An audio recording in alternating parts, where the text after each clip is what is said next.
Next ඇඟලුම් කර්මාන්ත ශාලාවේ පාලනාධිකාරිය සහ සේවකීන්ට එක්ව සාකච්ඡා කර ගැටලුව විසඳා ගැනීමට අවශ්‍ය මැදිහත්වීම සිදු කරන බව වැඩබලන කම්කරු අමාත්‍ය මහින්ද ජයසිංහ මහතා පවසනවා. ඔහු මේ බව පැවසුවේ එම ඇඟලුම් සේවකීන් සමග අද සාකච්ඡාවකට එක්වෙමින්. එහි සේවකයන් පවසන්නේ අලාභය මත කර්මාන්ත ශාලාව වසා දැමූ බවට කළමනාකාරීත්වය සිදු කරන ප්‍රකාශ අසත්‍ය බවයි.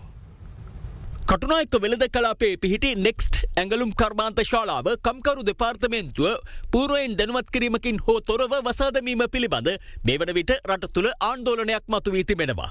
එහි සේවක සේවිකාවන් 1416 දෙනෙකුට රැකියා අහිමිවීමත් සමගින් මෙම සිදුවීම සම්බන්ධයෙන් වැඩබලන කම්කරු අමාත්‍ය මහින්ද ජයසිංහ මහතා අදත් පාර්ලිමේන්තුවේදී ප්‍රකාශයක් සිදු කළා. ඇතරම මේ ආයතනය ඔවුන්ගේ පැත්තෙන් ප්‍රකාශ කරන්නේ තමයි පසුගිය 2019 සිට 2025 මේ දක්වාම ඩොලර් මිලියන 10කට ආසන්න ලොස්ට් එකක් ඔවුන්ට සිදු වෙලා තිබෙනවා. නිසා මේ වසා දැමීමට තීරණය කිරීම කිසිසේත්ම මේ ආණ්ඩුවේ ක්‍රියාවලිය නිසා හෝ නැත්නම් සේවකින්ගේ ක්‍රියාවලිය නිසා හෝ නෙවෙයි ව්‍යාපාරික උවමනාවන් මත ගත්ත තීන්දුවක් ලෙස තමයි ඔවුන් මේක සඳහන් කරලා තිබෙන්නේ. ඔවුන්ගේ පැත්තෙන් අපේ රටේ තිබෙනවා සේවය අවසන් කිරීමේ පනත.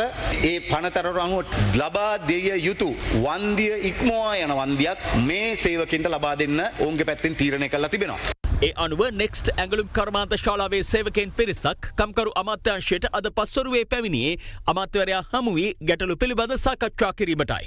කල්පනාකාරීත්වය කියපු සමහර කරුණු අපිට එකඟ වෙන්න බෑ කියන එක අපි කරුණු සහිතව පෙන්වලා දුන්නා. ඇමතිතුමාගෙන් අපි ඉල්ලීමක් කෙරුවේ අපි දෙපාර්ශ්වයම කැඳවන්න ඇමතිතුමා ඉදිරිපිටට අපි කියන්නේ මෙතන වන්දි ප්‍රශ්නයක් නෙමෙයි තියෙන්නේ. අපිට රැකියාව තමයි ඕනේ. කර්මාන්ත ශාලාව විවෘත කරන්න මෙතන බිලියන ගානක පාඩුවක් වෙච්චින් නෑ අපි පෙන්වලා දුන්නා මේ ආයතනයේට යුරෝ බිලියන එකක ලාභයක් තියෙනවා. වන්දි ගන්න නෙවෙයි උන්ට උවමනාව තියෙන උන්ගේ රැකියාව ආරක්ෂා කරගන්න. ඉතින් අපිත් ඉන්නේ ඒ ස්ථාවරේ තමයි. අපි ඊයේ දවසේ කළමනාකාරීත්වයත් එක්ක කරපු සාකච්ඡාවේදී මේ කරුණ අවධාරණය කළා. ඉතින් මේ දෙපාර්ශවයේ අදහස් දෙකක ඉන්නේ. සූදානම් තවදුරටත් ඉදිරියට සාකච්ඡා කරමින් විසඳුමකට එළඹෙන්න. මේ අතර සාමාන්‍ය පොදු පරීක්ෂණ විභාගයකින් තොරව කුසලතා පද